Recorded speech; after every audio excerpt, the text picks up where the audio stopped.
Here's Priyanka.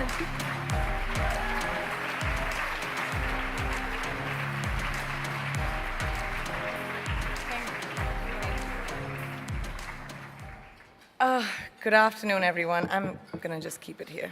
Good afternoon, everybody. This is Ava. She's 16 years old.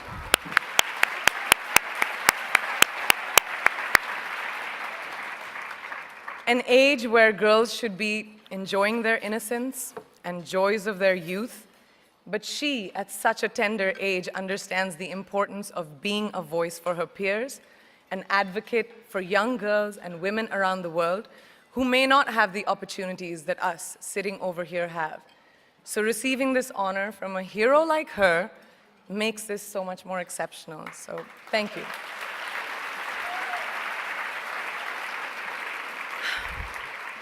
Good afternoon, and thank you, and wow, I am so privileged and so honored to be sharing this afternoon with all of you and these incredibly amazing women that are being honored today. I'd like to extend my congratulations to each one of you, Octavia, Michelle, Kelly, Patty, and all 50 women that have been included in the Impact Report. Your achievements not just inspire me, but also so many others to work harder, to be better, and to make a dent wherever we can. So I'm very, very proud to be standing alongside of you.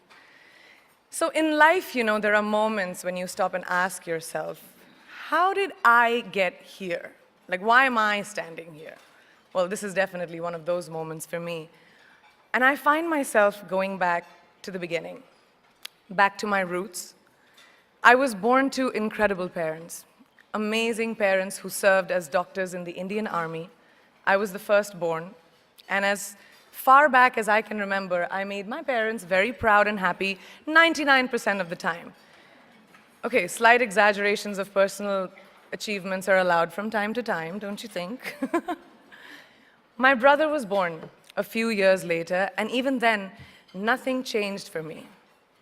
We were both given equal opportunities, and I want to emphasize this. I want to really emphasize this for you because I don't think a lot of people might understand that being equal might seem very normal, but where I come from, India, and a lot of developing countries around the world, more often than not, this is an exception. It's actually a privilege. My first experience of the glaring disparity between boys and girls came at a very, very young age. I grew up in a middle-class family with extremely philanthropic parents who constantly reminded me and my brother how lucky we were and how giving back to those who were less fortunate was not a choice, it was a way of life. Simple. I was 7 or 8 years old when my parents started taking me on these visits in a traveling clinic to developing communities around and villages around the city that we lived in called Bareilly. We were packed into this ambulance, and my parents would provide free medical care to people who couldn't afford it. My job at the age of 8 was assistant pharmacist.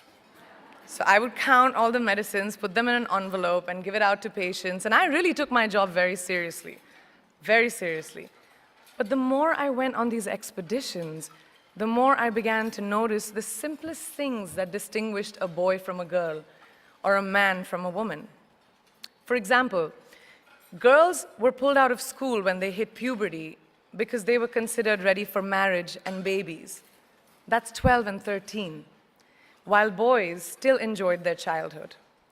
Or basic human rights, such as healthcare, were denied just because they were women. Let's call this whole experience trigger number 1 for me. Fast forward a few years and many, many triggers in between.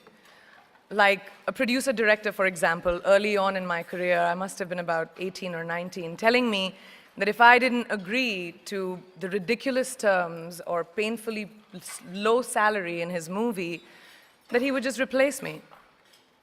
Because girls are replaceable in the entertainment business. That was a memorable one. Made me decide to make myself irreplaceable. But I think what really moved the needle for me and ultimately led me to create the Priyanka Chopra Foundation for Health and Education, and around the same time partner with UNICEF, was an encounter with my housekeeper's daughter. About 12 years ago, I came home from set early one day, and she was sitting in my library reading a book. And she must have been 8 or 9 years old, and I knew she loved reading. So I asked her, I was like, it's a weekday, why aren't you in school? And she said, oh, I don't go to school anymore. So I went and asked her mother, and I said, why isn't she in school? And her mom said that her family couldn't afford to send her and her brothers to school, so they chose the boys. The reason: she would eventually get married, and it would be a waste of money. I was completely blown, and it shook me to my core. Eventually, I decided to cover the cost of her education so that she could continue to learn, because education is a basic human right.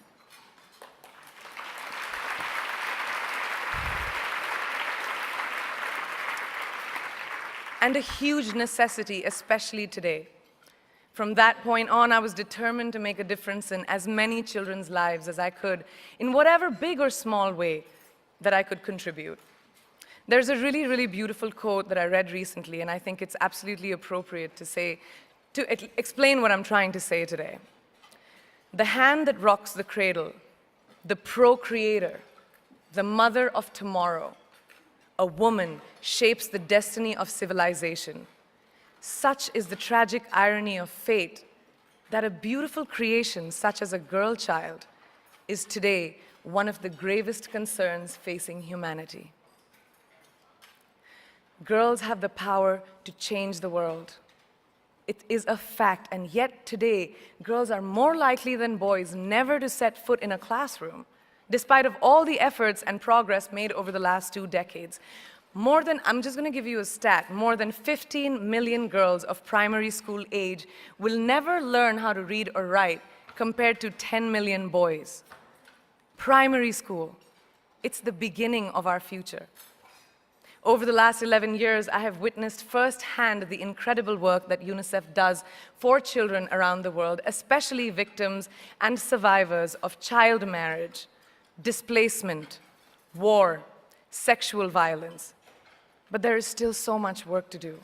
And for me, that is the fuel to my fire. The reason I'm so committed to this cause, and that is where my passion stems from, because I know that a girl's education not just empowers families, but communities and economies. A result of her education, we all do better. It's just as simple as that. As entertainers and influencers sitting in this room, I feel that it's our social responsibility to be a voice for the voiceless, which is why I applaud each and every woman in this room for being such a badass.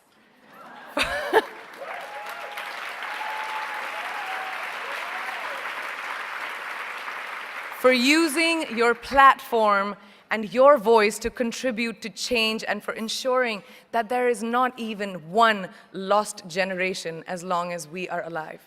I'd like to thank Variety and all of you for encouraging me and all of us in this room to keep going and fighting on.